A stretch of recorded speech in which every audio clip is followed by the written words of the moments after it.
going into this industry, it's an industry you cannot be afraid of rejection. So I think early on I sort of understood that people are going to say no. And I think a lot of new people and even experienced people, like to get out there and in WA, I know it's a lot bigger over there. In WA, no one door knocks. I don't know why. I don't know if they're lazier over here or if they're afraid of it. And I'm sure a lot of people are afraid of people sort of telling them to get off their block or who knows. But I guess the thing from the beginning was I was never afraid of rejection. So whether I knocked on 100 doors and 99 people told me to get off their front doorstep, it didn't really bother me. So I just go knock on the next door, or the same thing, making a call. So I think that was the biggest lesson I sort of taught myself early on, was just, who cares, just move on to the next one. People need to sell, people need to buy. People are going to say no, people are going to say yes. Get over it and just keep on going. You're listening to Elevate, the official podcast of Elite Agent for real estate industry sales professionals, property managers, and leaders. Each episode, we bring you the best minds in business and real estate to help you list more, sell more, and elevate your results. To connect with all things Elite Agent, including the latest news, coaching, and features, subscribe at our website, eliteagent.com. Welcome to another episode of the Elevate podcast. I'm Samantha McLean, editor of Elite Agent. And I'm Mark Edwards. I'm also from Elite Agent. How weird's that? I know. Do we need to come up with a new intro? Possibly. So let's introduce our guest then. Who we got? You like all those Kiefer Sutherland shows, don't you? Like 24 and Designated Survivor. Yes. So our guest this week actually... It's Kiefer Sutherland. No, it's not Kiefer Sutherland. I wish. No, I don't wish. Our guest this week studied counter-terrorism and security and intelligence at university. What? I know. He's like a real-life Jack Bauer. How cool. He works for Realmark. That is pretty amazing. I don't know if they know that or not, but there you go. Interesting fact. Actually, a counter-terrorism expert in their midst. Watch out, Percadani. It must be a fun conversation starter at parties. Maybe he doesn't let it know. But Ryan Smith. So Ryan Smith was Rookie of the Year. And... you know, like we have a lot of successful leaders on this show. We have a lot of successful business people on this show. But I think it's important for new agents also to hear from some of the rookies coming through the ranks. It's not often, you know, what are you doing? That's not the right question, as Max says. The right question is, what did you do? And it's really hard for somebody, you know, sort of brand new in the seat to know what to do. Yeah, exactly. I think these days a lot of offices are a lot better than the usual, there's your desk, there's your phone, go for it. But I think it's really interesting to hear from rookies. And obviously WA hasn't been a good market for years. Yep. So he doesn't have the market's bad as an excuse for poor results. I just think really Ryan Smith is a bit of a go-getter actually. And he's come from a family of sporting royalty as well. So he's played golf and football for Western Australia. His father and sister were professional golfers. He owns a gym and he's also an investor in a restaurant food chain in Cambodia. Wow. And sort of thought real estate would be good to get some balance in his life. I wish I was that young again to feel that way. Wow, that's amazing. And with all of this going on in his life, he's also managed to pull off REWA's Rookie of the Year. Really amazing achievement for him. And I guess the next step for him is thinking about building a team and building on his success in 2019, moving into 2020. Now, I guess he has a bit of an advantage, like some of those skills that I just talked about, maybe not the security and intelligence thing, but I think having some experience in digital marketing is really helpful. And that's one of the big takeaways in this podcast, is we really dig into how does he use digital marketing as an agent. I think there are some really great tips there in bringing the community together in an offline sense. There are certain things that you need to be taking, you know, so that particular bull by the horn and leading your own branding. It is. You know what he does? Something that you really love. What's that? He organises puppy meetups. Oh, how good is that? So, yeah. Is that like The Bachelor met at the dog park? Yeah, a bit like that. If you look at Ryan's Instagram, there's a lot of photos of dogs. And you're my man, Ryan. Yeah. Yeah, I knew you'd be a fan of that. So I guess, this is a pretty interesting podcast from the point of view of, you know, Ryan had to start from scratch. I mean, obviously he's working for an amazing guy in Paul Tonich, and I think the families go back a bit, or it sort of sounds like they do. But, you know, in this podcast, we're obviously talking about digital marketing, about what he did in the early days, and also, obviously, he's probably still very committed to health and fitness and things like that as well. Owning a gym, you probably are. Now, look, no excuses. I am going to make a bit of an educated guess here. Yeah. That there are a ton of things that could have been taken out of this particular episode. Yep, I did take notes. And you can rely on me for the notes. And what have you done with those notes, Sam? I have put them online at eliteagentelevate.com. So all you need to do is put in your email address and we will send those notes to you via the electronic airwaves. And you can hit the button and print it out and write it all on yourself. Or alternately, you can subscribe to Extra and we'll do all the hard work by printing it out on A3, folding it, stapling it, putting it in an envelope, landing on your desk, a 40-page newsletter each and every month. With all the best takeaways from all of our podcast guests. And some more. And you'll notice too, as I said, it is not just the people that have been established, the established leaders in the industry, but it's also young guys, because I think there's something to be learned from everybody. If you keep on listening to the same music, you're never really going to appreciate what else is out there. And I think that even for seasoned professionals, having the view of somebody new in the industry as to how they are doing it and how they are getting wins underneath their belt, when you think about it, if you're able to take another tip or trick from somebody who hasn't had the weight of years of doing the same thing the same way, you could potentially just be on another, sort of a winner. Well, yeah, that's why I like talking to new agents, I guess, because when you're talking to someone who hasn't done it this way just because that's the way we've always done it, that's when the amazing breakthroughs happen. I'm still yet to talk to a young agent that uses TikTok yet, but, I'm sure it's coming. Be afraid. Excellent. EliteAgentElevate.com for the show notes. Then I think on that note, let's go to the real. Let's go to the real.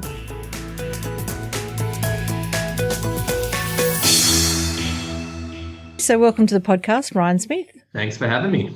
Congratulations, firstly, on winning Realmark's Rookie of the Year. Thank you. And also WA's Rookie of the Year. Yeah, good experience, and it was an honour to win, which was awesome. Well, that's quite a pretty exciting first year in real estate for you, right? It's been full on. Didn't really know what to expect, but yes, it's been exhilarating. You could have gone either way. So, you've had a bit more than a year in real estate, but you've played golf and football for Western Australia. Your father and your sister were professional golfers. I was really impressed that you studied counterterrorism, security and intelligence at university because I'm a fan of 24. So I'm kind of thinking, oh my God, you're almost Jack Bauer. I wish. But you turned to real estate instead. So give us a little bit of background on how you ended up in real estate. As soon as I left school, I went and did my real estate license. I've always been fond of it. It was sort of something I always wanted to do. As you said, at the time I was playing football and golf and really didn't have a life outside of that. I did do some work experience with a firm over here who's the director at the time, or he's still a director. He was very close mates with my dad, so he sort of took me in under his wing, learned a lot, but weekends it was I just couldn't commit. And if I can't commit 110%, then I just felt like I was letting them down and didn't want to do it. So I stuck to the football and golf and did a big 180, and here I am today. Tell us what your first year in real estate has been like, because you would have had to start from scratch. So did you start shadowing another agent, or did you just say, right, this is it, I'm going alone? It was a bit of an interesting one. So when I first started, the whole idea was I was meant to be shadowing someone at the start. He was actually coming over from a different, another agency and all ready to go. And then a few days out before I started, he got a pay rise and ended up staying to where he was. So right. I rocked up, my desk was there and ready to get going, and found out I was thrown into the deep end, which, to be honest, I don't mind. It's either sink or swim. So I was meant to be shadowing someone, but didn't end up shadowing anyone. I had some great colleagues around me that I could sort of pick their brains, and they sort of helped me out along the way. But I like to sort of learn by my mistakes and trial and error sort of guy. So it just sort of took off from there. WA is a tough market, but that's all you've ever known, right? So we can kind of put that aside. Yeah. How did you go about getting the first one in the bag? I've always had a pretty decent sized network through golf. It's a great sort of networking through my family and friends, and it was more just literally letting everyone know what I was doing. I've sort of got a reputation of being somewhat of an honest person and a good person, so I did have family and friends who at the time, it was actually my auntie, my first ever listing, so they were about to come to the market, and I just said, oh, hold up, I've just got my license, give me a go. And families, they're very, very nice of them to entrust their property with myself, and we got it sold for them, which was awesome. So the first one was through the family, and then after that, it was literally just talking to everyone, letting everyone know what I'm doing, knocking on doors, making calls, letterbox dropping, anything and everything. How many properties have you sold in the last 12 months? In the last 12 months, probably 34 now, 34, 35. The funny thing was the last financial year, so I was obviously fortunate enough to win the REWA award. I didn't actually start until probably late August. I sort of came into the industry, but as everyone knows, your first 2 months, it is very much trying to find your feet. I was fortunate enough, like I said, to have a family member in that first month to sort of kickstart me, which gives you that little bit of confidence to say, you know what, I can do this. I've got a good result for them. They were happy, buyers were happy. But it was a good start, but 34 in the last 12 months. So the first 2 months I was sort of slashed, and from there it was all gone good. Amazing. So for someone who's, say, really new to real estate, because we get a lot of newbies subscribing to Elite Agent every day, yep. What are some of the big challenges that you've faced over the last year, and how have you overcome them? Like what have been the big things that you've had to say, okay, all right? I think the biggest one was I've never been going into this industry. It's an industry you cannot be afraid of rejection. So I think early on I sort of understood that people are going to say no. I think a lot of new people and even experienced people, like to get out there and in WA, I know it's a lot bigger over there. In WA, no one door knocks. I don't know why. I don't know if they're lazier over here or if they're afraid of that. And I'm sure a lot of people are afraid of people sort of telling them to get off their block or who knows. But I guess the thing from the beginning was I was never afraid of rejection. So whether I knocked on 100 doors and 99 people told me to get off their front doorstep, it didn't really bother me. So I just go knock on the next door, or the same thing, making a call. So I think that was the biggest lesson I sort of taught myself early on, was just, who cares, just move on to the next one. People need to sell, people need to buy. People are going to say no, people are going to say yes. Get over it and just keep on going. By employing door knocking, which is something really different, I'm guessing that kind of set you apart. But it's actually difficult to go up and knock on someone's door that you don't know. I mean, often agents will use strategies of having a market report or something like that under their arm. Was there anything special that you did? Scratchy, that's another one I've heard. Yeah, which was really good. Yeah, I was crapping my dacks the first door knock I did. I literally just ran up to the door and just knocked it. And once you knock it, you can't unlock it. So it was literally just getting up there and hitting that door. But firstly, I just walked around with cards and just introduced myself. Basically, hey, I'm Ryan from Realmark. I'm your local agent in the area if you ever need it. It was more of just offering them something rather than going, oh, are you looking to sell? It's more just introducing, letting them understand, I guess, hear my empathy in the voice and say, okay, he's a normal guy. He's not asking for anything. He's introducing himself. And if there's anything I can do, feel free to give me a call. Because I knew that combined with everything else, letterbox dropping or the social media, it's just those touch points. And whether it's a hot touch point or a cold touch point, it's a touch point. And playing the long game, it's going to add up. And it's not going to be the first time I knock on the door, and it won't be the last. So. Because it's not one single door knock that is going to bring you the Rookie of the Year award. It's a whole bunch of stuff together, which I'm very keen to talk to you about. So you actually have a business in digital marketing as well. So you actually have a good handle on how building an ecosystem in the digital world works as well. What sort of a factor do you think that's played for you? Oh, a huge factor. Before real estate, when I was with the gyms, we actually employed a digital marketing agency to help us with the gyms, and really got no results. Felt like it was just burning money. So I sort of took it under the wing to say, you know what, I think I can do this better. So I went out and did a few online courses. Didn't go to university for that. Did a lot of online courses, YouTube and podcasts and blogs. They're a wonderful thing these days. So learned a lot online and basically went from there. We got some amazing results with the gyms, with the social media, and thought I can do this for anyone. So we got a lot big into restaurants. At the time, I was actually working in bars a while back when I was a bit younger, so I knew a lot of people in the hospitality industry. Sort of made our way into there and started helping out a lot of bars, got some great results there. And from there, it just sort of launched, and me and one of my friends basically started a digital marketing agency. We looked after we still do about 15 to 20 sort of event and hospitality companies here in WA. and just learnt along the way. Everyone knows that Facebook's a pretty powerful tool and it changes every day, unfortunately. So you've got to stay on top of it. But it does. But just putting that into real estate terms, it was just a no-brainer. Being able to bring more buyers to your properties or to reach people, that electronic door knock, I guess you could call it, in your local area is just incredible.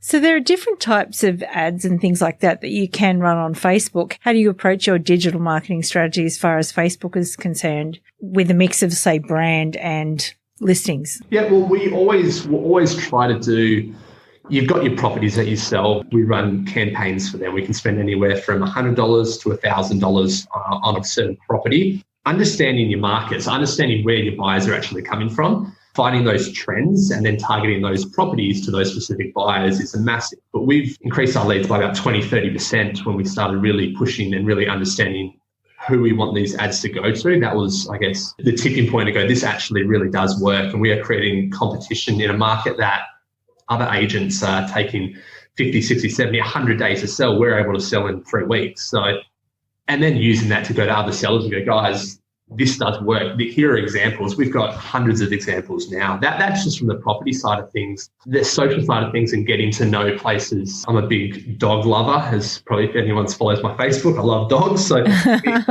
we're now holding like community dog events where we'll get the vets down. They do little doggy show bags. We do free coffees. We're now doing going to get a dog shelter involved and raise some money. So promoting these events on social media, the first one we ever did, we had about 700 people interested in this event. About 150 showed up. We had about 60 dogs there. It was quite incredible. It was going crazy. But using social media to bring the community together where you're the face of it. These events now, I'm linked to all these people. They follow my page. So it's just creating, they go, oh, this guy's an actual human being. We're not just seeing him on social selling properties. He actually has a passion, and your passions might not always link with their passions, but you've got to be real to who you are. There's no point in me going out there and pretending to be something I'm not. You're always going to get caught out, as everyone knows. So be who you are. People will like you for who you are and bring the community together. And social media is just a massive part of that. And you get to play with dogs. What's not to like about that? Exactly. And my dog gets to make a few new friends.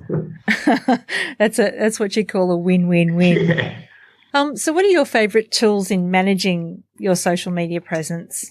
Well, the property ones they're pretty standard now. You sort of get used to it. It's fun to sort of get creative with social media these days. So whether it's, I'm a big believer that everyone knows videos are taking over. So for example, testimonials, you see people put up these testimonials that are written down. It's boring. A bit of a cringe, yeah. Yeah. So we're now doing every testimonial is this video. So every client we do, we get a video testimonial and post that online. So little things like that. You can reach the masses with videos. Facebook, their algorithms do, I guess, promote that. So they'll help you push it a little bit further and get that extra reach. So we're going a lot more down the video side of things, whether it's doing live videos, doing lots of giveaways. I was able to build that audience really early from the start by just doing giveaways. Once again, understanding your market. 75% of my following is females. So I'm a big believer that females make the decisions when it comes to the houses. We all know that. My wife certainly does. So it's understanding who your market is and how do you reach these people. For example, a lot of giveaways we did were came up voucher giveaways, and we'd get 2,000-3,000 comments on these giveaways, and your likes have got 500, 1,000. And yes, you might not get a listing straight from that, but I get listings every week now from Facebook where I had a guy call me up from Bustleton saying, we've had our market on for 130 days or whatever it was. My wife's told me I've got to call you.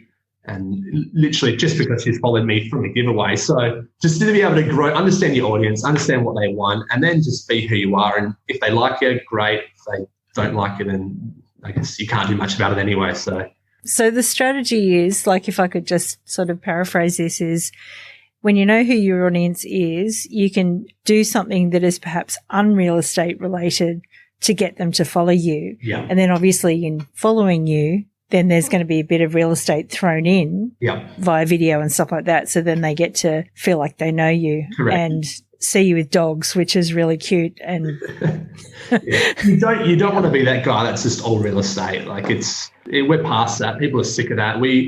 we try to do, yes, you got your properties, that's awesome. But I'm not big into, it'll be a quick video saying, hey guys, we just sold this property. Give them something, give them what it's sold for, how many people you had through, what's the actual market doing. But then once again, we'll try to throw in giveaways every month. We'll try to throw in a community event every month. Every 2 weeks at the coffee shop across the road in Florida, I'll go over there and buy coffees for an hour. So posting that on Facebook, guys, come down, have a chat. I'll just buy a coffee. I'm not here to sell anything. It's more of just enjoy the coffee. It's Friday morning. What's a better way to start off than a free coffee on a Friday? So little things like that. So once again, it's just a bit of entertainment and giving knowledge back. We do every Tuesday. This morning, we get our finance broker just to give us an understanding of what's going on. It's literally a 2-3 minute chat where people can watch online and go, okay, cool. Obviously, with what's happened with the banks and the interest rates, it's given an update, things like that. So it's education, have a bit of fun, community events, and then you get your property. Absolutely. As a new agent, what are some of the other things that you're doing right now to set yourself up for a big next year, next 5 years? Because we're nearly into 2020 now, although mentally, I sort of sometimes feel like I'm already in 2020. What sort of planning are you doing at the moment to, springboard off the success that you've had this year? Yeah. So I've just hired my first sort of sales assistant / PA, and it's more of preparing myself for right now. I don't technically, I can do all the work right now. It's fine. But in 6 months' time, which everything's sort of going in that direction, once I'm busy, I don't want to get into a situation where you get really busy and then you let down a client. So I'm preparing right now for that next 6 to 12 months. I was fortunate enough to be, Realmark flew a couple of sort of like a leadership group over to Melbourne about 3 weeks ago. So we got to meet with a couple of cool sort of agencies and learn from them, your Gary Peart, O'Brien's, and listen to these people and listen to their top agents and actually understand what they're doing. And it's not rocket science. There is a process in place that these people get to a certain point, they hire someone, they get to a certain point, they hire someone else. Their teams grow. No one does that in WA, whether that's that people are scared to invest in themselves. I think it's an industry you've got to back yourself in to stand apart.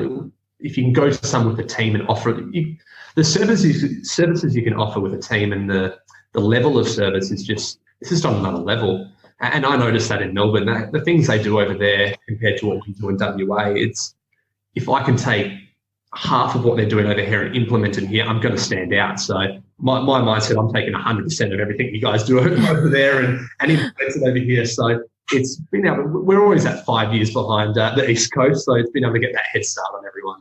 I think it's interesting what you say, because taking on a person is a fear for everyone, not just real estate, but in any business you're in, I think, because then all of a sudden you've got two people to be responsible for. But correct. If you've got a clear pipeline, then that decision becomes easier, I think. Correct. Yeah. So using your experience, if someone was listening to this thinking, I want to get into real estate and do exactly what he's done, how would you prepare to become a real estate agent if you're brand new in the game?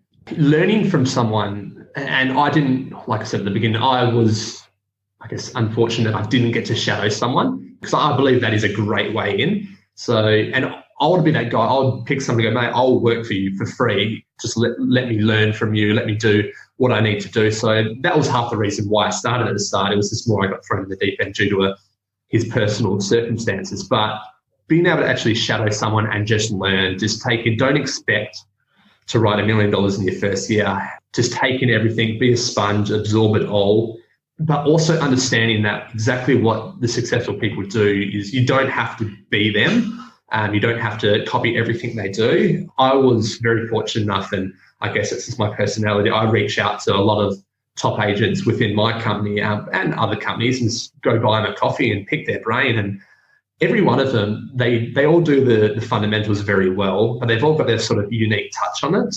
One of them door knocks every day, twice a day. One of them's very big on social. One of them's just specialises in apartments and has a whole other ball game he works with. So it's been able to take a little bit from everyone and implement it into my business. And you've got to do things you enjoy doing. And a lot of prospecting is, I don't understand why people hate prospecting. It's literally, it's your practice, it's how you actually get business. So it blows my mind when people are just sitting around doing nothing. But don't be afraid to get rejected because you're going to get eaten alive in this industry. Just understand it and be real. Be who you are.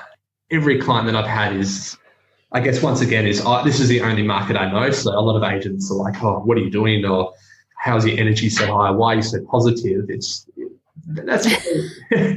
what the client wants to hear. Like, I could go in and say the exact same thing that another agent said it, but it's in a different tone of voice. And they're like, oh, it's so good to hear someone with some energy and positivity. I don't have the experience to challenge the agents that I go head to head with experience. So I've got to outwork them. I've got to out-energize them and just show that passion. And that's been the biggest thing for myself is I'm the first one in the office every morning, the last one out. So it's been able to outwork them. They're not going to be able to keep up energy-wise. And that's what young people are going to have over them. Not even young, new people. Take that new passion, that honeymoon period, and just run with it. Yeah, well, it's interesting you say that too, because you've got that competitive sporting background as well. So is there any lessons that you've taken from playing sport competitively into real estate that you think have kind of helped you in this first year? Yeah, absolutely. I'm disgusted when it comes to competitiveness. Ask my wife, it's a bit ridiculous. But a lot of people sort of say they're hungry or say they want to work hard. You've actually got to walk the walk. And sporting has given me a great work ethic. Getting ringed by coaches my entire life. We're just if you make a mistake, you cop it on the chin and move forward. And you're not going to win every battle on the footy field. You're not going to win every one-on-one. So being able to sort of get used to going, you know what, I knocked down, you get back up and you push on has been a massive for myself. So you've mentioned the gyms a couple of times too. So you actually own a couple of gyms over there, don't you? You're a part owner in them. And also, I think I read somewhere some restaurants as well in Asia. Cambodia. Yeah. So I'm assuming from the fact that you own gyms that fitness is still a big part of your life and maintaining wellness. How do you maintain work-life balance and keep that fitness and everything up while you're balancing all this other stuff? Don't sleep. Yeah, right. Like okay. yourself. I've heard your sleeping patterns on the other podcast. So no, health has always been a massive part of my life.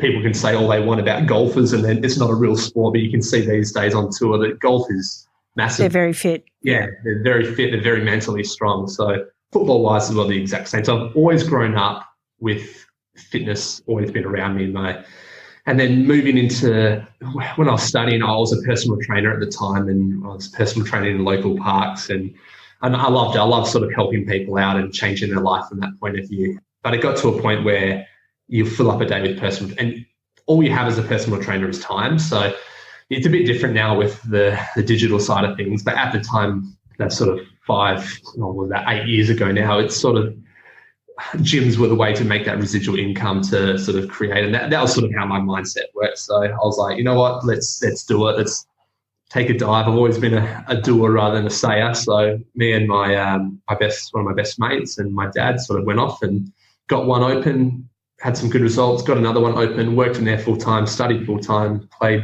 sports still. So it was more of just time management, is actually not wasting your days. So I guess what you said, how do you do it all? It's not sitting on Facebook for 20, 30 minutes every hour, not knowing what to do. It's actually setting a schedule and completing it, ticking those boxes. Well, absolutely. You carve out some time, like an ideal day or something like that. Have you got to that sort of structure? I try to, but I've sort of figured out very early on that there's no such thing as an ideal day because especially in real estate, if someone calls you and you got to go one way, you're getting pulled left, right and centre. So I guess it's that sort of early in the morning is sort of waking up, either being able to smack it out in the morning, smack it out at night. I have periods where I'm not a big sleeper, so I'd sleep maybe 3, 4, 5 hours max sort of a night. So whether it's morning or night, depending on how I feel, that's sort of where I train. I'm not that, I guess, routine where it's every morning, 5 a.m. I'll wake up and go to the gym. If I'm not feeling up to it in the morning, I'll do it at night. So I'm not too stressed about that. I don't go, oh crap, I've missed a morning session. What am I going to do? You start freaking out. I'm pretty, as much as I'm full on, I'm pretty relaxed as well. So as long as it gets done, it gets done. There's enough other things to freak out about anyway. Exactly. Okay, so we're sort of heading into the technology issue. So let me ask you a couple of tech questions. If I gave you $100 to spend on an app or on technology, what would you spend it on? In terms of promoting the property? Anything. What would be the best use of $100? If I had the video and the pictures and everything, I'd definitely put it on social. I'm a big believer in video. I think people are getting lazier and lazier and not reading, even though we put so much time and love and effort into our copywriting. I think videos are just reaching the mass audience, and people can relate to videos. They can relate to lifestyle. You can add in what's around the property rather than just images of the property within videos. So if you gave me $100 with the marketing campaign, I'll definitely be getting a video out there to the audience that I want to market to. And what if I gave you 2,000? Yeah, once again, videos, messages, being able to create maybe 2 or 3 different styles of ads on social media, getting specific links in there to where we can actually retarget them, where we can follow them. But once again, it's just getting them in front of the right people. So if you have $100 or $2,000, if you market on social media, it's going to reach a very strong audience. Everyone, $100 reaches anywhere from sort of that 8,000 to 12,000 people. So if you've got $2,000, you're going to reach a lot of people. So just throw it all on social. There's no silver bullet with selling a property, but everyone's doing realestate.com, everyone's doing domain.com, so it's going to be on there anyway. It's been able to create that different audience. How can I bring buyers into your property that might not have been looking in your area? So that's the big key. With the exception of Facebook and Instagram, because we know that they're pretty much must-haves as far as apps go, what 3 apps are on your phone right now that you couldn't live without? There's not too much outside of the basic, your Facebook pages, your Canvas, your Spodio, what else? RP Data, Instagram, Facebook, Driver Snow. There's nothing too crazy on here in terms of daily. I'm a bit old school, even though I love the digital side. I'm the person that has a written calendar in front of me all the time. I like to write things down. So I guess from a point of view, I don't have any sort of daily task apps. It's more so pen and paper, which might make me look a bit old school, but I love it. I think there's something satisfying about ticking a box on a piece of paper and writing it down or putting a line through it. So you don't have to explain that to me. I'm right there with you on that one. It actually helps me clarify what I need to do of a day when I've actually physically written it down. Where do you see yourself in 5 years? We've got an office in Floreat. We've really just started pushing big with Floreat in terms of the marketing perspective. And I want to base my business very much around how the East Coast sort of runs theirs. I'm a big believer in, this is a sort of game I'm sort of playing for that sort of 25-year period. I'm going to go as hard as I can for a sort of a set period of time. I don't want to be 67-year-old still selling property. I've got a period, I've got my energy at the moment, so I want to sort of use that to the biggest advantage. But 5 years' time, I want to have sort of a good solid team and foundation, a team that I guess stays with you rather than everyone. The churn and burn in real estate, as I'm seeing, is pretty high. So to be able to hold a team together and sort of take market share in an area that I'm passionate about. A lot of people at the start sort of told me don't go into. I'm in Floreat in Western Australia, so it is a quite nice area. And a lot of people said, "Oh, don't go in there. You don't want to go in there when you first start." Why? It's these are the houses I'm passionate about. I love the area. I live 30 seconds away. My office is in the area. Why wouldn't I be in this area? So taking an area over where I'm passionate, having the team based around me and just taking that market share, that is where I sort of see myself in 5 years. We've talked about a lot today, and I think probably a lot of younger agents are going to be inspired by your journey, in the last year. If there was one tip that you could leave them with, what would it be? Understand where the market is going. It is changing. I've seen it change from literally day one to now, and it's been a year. Listen to where it's come from. So the older reps, and not older, more experienced reps in your office, listen to sort of where it's coming, where they think it's going. 2-3 years ago, it was people were getting excited about Facebook, posting photos up on Facebook, but now that's not. We've moved past that. Now we're into videos. So what's next? Who knows? I'm not an expert on the property industry, but I can sort of read the trend of where it's going. So if you're not on social media, whether it's Instagram, Facebook, YouTube, doing vlogs, doing things like that, and once again, who cares if one person watches? Gary V's, the first video he did, there would have been 0 people, 1 people watching. Look at him now. So understanding where it's going. And if you're not strong in that area, learn it and learn it fast. Every day we go, it changes, and it's just getting faster and faster and faster. And I think if you're new into the industry, that is an exciting time to be. And it's the people that are sort of stuck in their ways will get pushed out. Their energy will drop off. They won't understand where it's going. And it's just such a good time to leapfrog them. And it only takes a year or 2 to really make your mark in this industry. And I think for a young person, just work your ass off. and understand where it's going. The biggest excuses people always keep, and some people keep telling me is the resources and the resources that aren't there. I think there's so much free resources out these days. Listening to Elite Agent, listen to Elevate, the podcast, listen to people like Tom Panos, for example, or even professional athletes or vloggers or YouTube. It's all out there. So I guess the biggest thing is just throw away the excuses. You hear them all the time. It's quite embarrassing. It's just do it. It's there if you want it. Oh my God, there's so much there. You can't get through it all. Absolutely. Well, Ryan, it's been amazing talking to you, and thanks for sharing a bit of your journey for this year. We will definitely check in with you next year to see how you're going. Thank you so much. Thank you. To connect with all things Elite Agent, including the latest news, coaching and features, subscribe at our website, eliteagent.com.